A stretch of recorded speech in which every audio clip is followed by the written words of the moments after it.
પાટીદાર યુવતી સાથે અન્યાયને લઈ પરેશ ધાનાણી મેદાને અમરેલીમાં પૂર્વ વિપક્ષ નેતાના પોલીસ પર ગંભીર આક્ષેપ. પોલીસે કાયદાને વિરુદ્ધ જઈ કામ કર્યું. રાજકમલ ચોકમાં પરેશ ધાનાણી ગુરુવારે ઉપવાસ કરશે. પોલીસે હોદ્દા પરથી દૂર ન કરાય તો મોટી લડાઈની ચીમકી. પરેશ ધાનાણીએ દીકરીને ન્યાય અપાવવા સીએમને વિનંતી કરી. જિલ્લા પોલીસ વડા ખુદ એની પાછળ શંકાસ્પદ આરોપીઓને ઊભા રાખી અને દીકરીની ઓળખને છતી કરવાનું પાપ કર્યું. ઇરાદાપૂર્વક રાજકીય નેતાઓના ઇશારે આવી કોઈ નોટિસ આપવામાં આવી નથી, સમય આપવામાં આવ્યો નથી.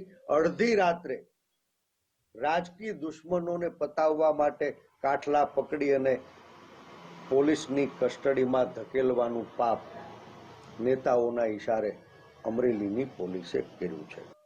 પત્રની અંદર શું લખાણું છે કે આ અમરેલીની પોલીસ લોકોની પાસેથી ખિસ્સા ખંખેરે, લોકોની પાસેથી કટકી કરે, લોકોની પાસેથી નોટું ઉઘરાવે, સામાન્ય માણસોના ખિસ્સા ખંખેરવાના, સામાન્ય માણસ પાસેથી હપ્તા લઈ અને નેતાઓને હપ્તા પહોંચાડવા.